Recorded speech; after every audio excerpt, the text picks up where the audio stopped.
let's just say this is like this gym class, right? You got class 1 from the Toronto Raptors, and then you got class 2, the Philadelphia 76ers. They're all lined up on the wall.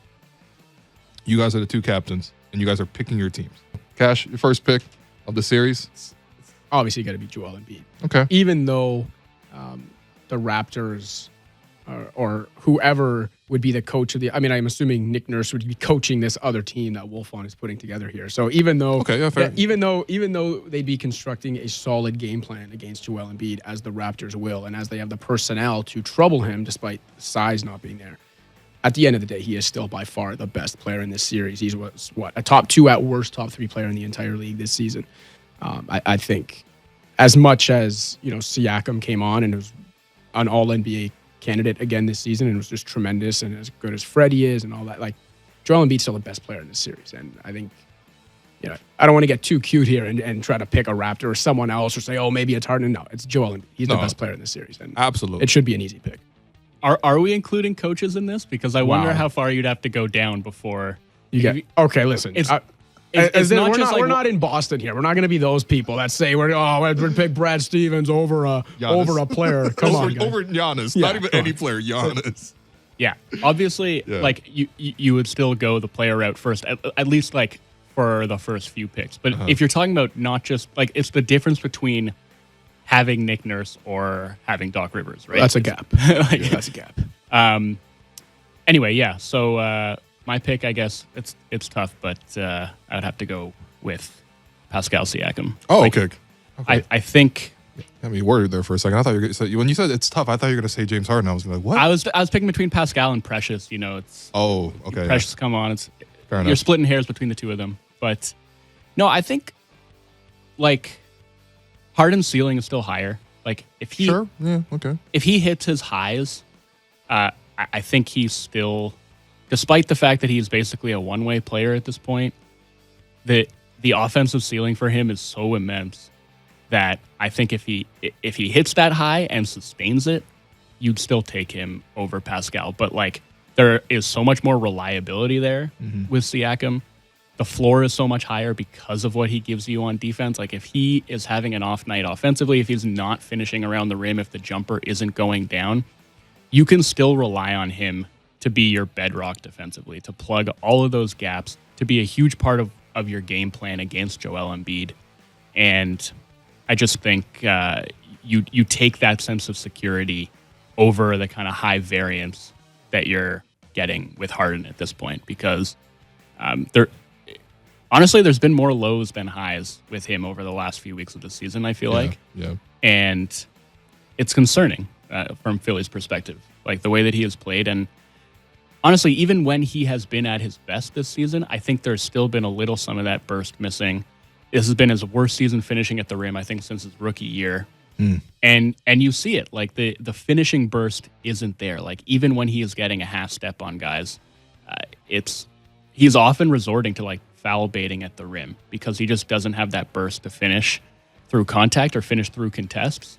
And especially if the whistle's going to tighten up in the playoffs, I think that's concerning for him because like if he's not finishing at the basket, and also he hasn't really been hitting his step back three, like the passing's still going to be there, but I think we've seen in past postseasons, man, like the Sixers really need some secondary scoring. That's what they thought they were going to get from him. And if that's not there, then they're going to be in trouble. Yeah, and Harden's two matchups against the Raptors as a member of the Sixers, I think, kind of are a precursor of what's to come and a good indication of what's to come in the series. So. In that, Wolf mentioned him maybe the passing still being there. And in the two matchups against the Raptors, I think he averaged 11.5 assists. He had 23 assists between the two games. It was higher, actually, than his average against everyone else since he's gone to Philly. But the scoring plummeted. I think it's like he scored 30 or 31 points combined in those two games. His effective field goal percentage was below 40. He turned the ball over 9 times in 2 games. Wasn't really getting to the rim. And a big part of that is where is he finding the mismatch when he's hunting mismatches on the pick, or when the Raptors are happily switching all those screens and it doesn't matter because it's okay. Precious Achiuwa's on Joel Embiid. Now he gets switched on to James Harden. If you watch that last Sixers game, Precious Achiuwa is more than comfortable defending in space. Yeah. In fact, he excels at it despite his size. Pascal Siakam, OG Anunoby, Scotty Barnes, and go through the list. Like, where is James Harden finding a mismatch that he wants to hunt? He's not. Yeah. And so also to, Wolfond's point about Harden also looking a bit washed this year and losing that burst and not being able to create separation and get to the rim, that you put it all together with the team the Raptors are defensively, like, he's going to struggle to me in this series unless he magically rediscovers, the Harden of old out of nowhere, which I think is less likely this time around, because this is not a situation where you can say, well, he was trying to get out of a place again, or, now, like, he's in Philly now. He's where he wants to be. There's not really any of those built-in excuses anymore other than to maybe just admit he's either becoming washed or isn't healthy. But either way, that's a bad combo for him against this team that is uniquely equipped to defend him. Having said all that, the third pick will be James Harden. Oh, okay. Yeah, I was going to say. Because, okay. Look, I think the third pick would be between Harden, Tyrese Maxey, and Fred VanVleet. Yeah. I would go Fred if this was Fred a few months ago, before the knees started acting up and all those minutes he played had piled up on him. And I know he said, I think today, that he's feeling better. The week off, I'm assuming, will definitely help him. But I also think, if I read the quotes correctly, I was driving in after, but that he said the knee injury is still going to be there, or whatever's bothering him in the knee is still going to. He's not going to be 100% for this series, I don't think. No. And if he's not 100%, I'll still take James Harden. Tyrese Maxey's another one, but Tyrese Maxey's, he's too exploitable defensively, I think. I know you can say Harden is that too, but I think if you look at those three guys and where they are physically right now, Harden's ceiling is still the highest. I agree. So I think it's a kind of a toss-up between those three guys, and a lot of it will depend on how healthy either one of Fred or Harden is. But if I had to pick right now, based on all of them and what I would expect, Fred's knees are, I guess I'd go Harden, but begrudgingly. Okay, fair enough. My stat to you is James Harden has more turnovers than field goals in the last two games against the Raptors. Yeah. Okay, Wolfond, you have the fourth pick. Are we just going to end up picking the Sixers and the Raptors if we go back and forth? No. There might be. The exercise will work itself out. I would take Fred over Maxey. Yeah, come on. I think the thing with Fred and the injury is, look, it's not like Fred ever is so reliant on the downhill burst. I think, honestly, if he can just get back to the point where he's hitting 40% of his threes, then you're good.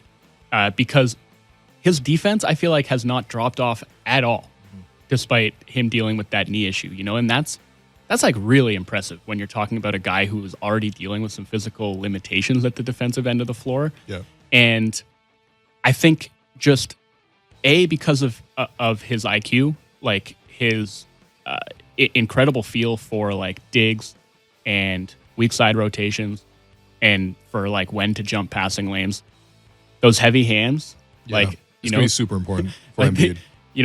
The opposing team has drafted Joel Embiid. I want a guy who's going to be able to dig down in the post, come up with some turnovers, cause chaos above the break, and get out and run the other direction. And also, I think if you're looking at somebody you want as a pick and roll partner for Pascal, Max he's shot the ball really well this season. He's actually shot it better than Fred if you just look like at pure percentage.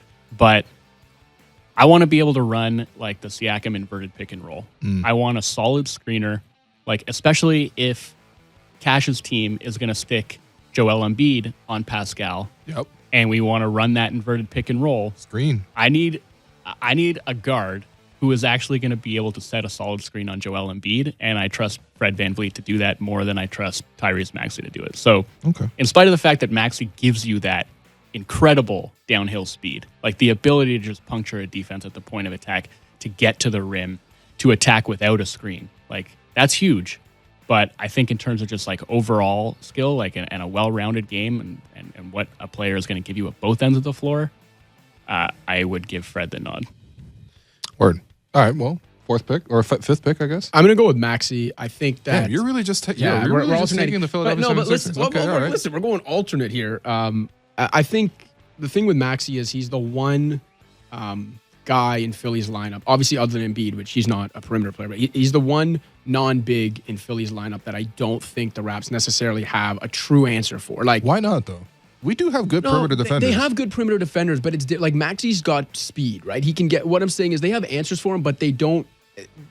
The way Harden looks right now, I think the Raptors can actually solve him. Right? I don't think there's a guy on the Raptors that's going to solve. Like Maxey, I think will still get his. He'll still get to the rim here and there. He's still going to beat guys here and there. I don't think they're going to completely shut him down. Yeah, fair enough. And I think that matters. The thing, going back to Fred though, by the way, like the thing I think is really interesting is that if you look at how much Harden especially, but also Embiid struggled in those last two matchups against the Raptors, neither one of Fred VanVleet or OG Anunoby played in either of those games. And I think that should be really concerning for the Sixers because Wolfond was mentioning the way Fred can kind of double and dig on bigs. Like, that matters in that matchup against Embiid. Yeah. It seems funny to say that the smallest guy in the court is actually a big part of the defensive matchup against Joel Embiid, but he is a huge part of it. And the fact that Embiid and Harden, again, struggled the way they did without those two guys in the lineup, another concerning factor for them. But yeah, Maxey, I guess, would be the fifth pick. And I think this would be where I start drawing the line at picking Sixers. Okay, good. Well, Wolfond, I'm very curious to hear this one because Maxey was the first one that kind of surprised me. I think the top four. What would you have with your third pick and I guess the sixth pick overall? OG, I think. OG, okay. Is this assuming health OG or just in general? By the way, I was out there at practice. He looks fine, man. I was going to say, I think we're at this point with OG, we're assuming he should be pretty good to go, right? He's fine, man. He was hitting like 20 shots in a row. We're good. I think, yeah. I mean, we're assuming a modicum of health, right? Like, the versatility that he brings you is... I just feel like that's an absolute requirement, really, in any playoff series, but especially this one where, you're going to be dealing with a lot of pick and rolls between a dynamic guard, whether that's Harden or Maxey, and an extremely imposing big man in Joel Embiid.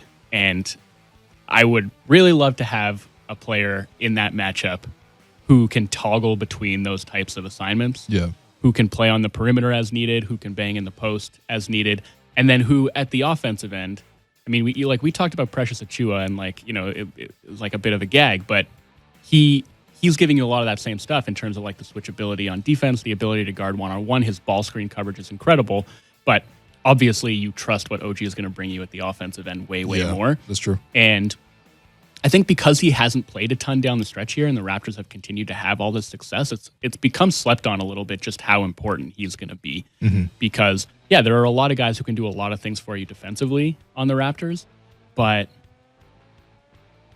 not a ton of those guys can do what OG can do at the offensive end. And I think, especially in a series like this, when the Raptors are going to have a very hard time, I'm like losing, I guess, like, the spirit of the exercise where there's no Raptors and Sixers, which is me, the team that I'm drafted versus Cash's team.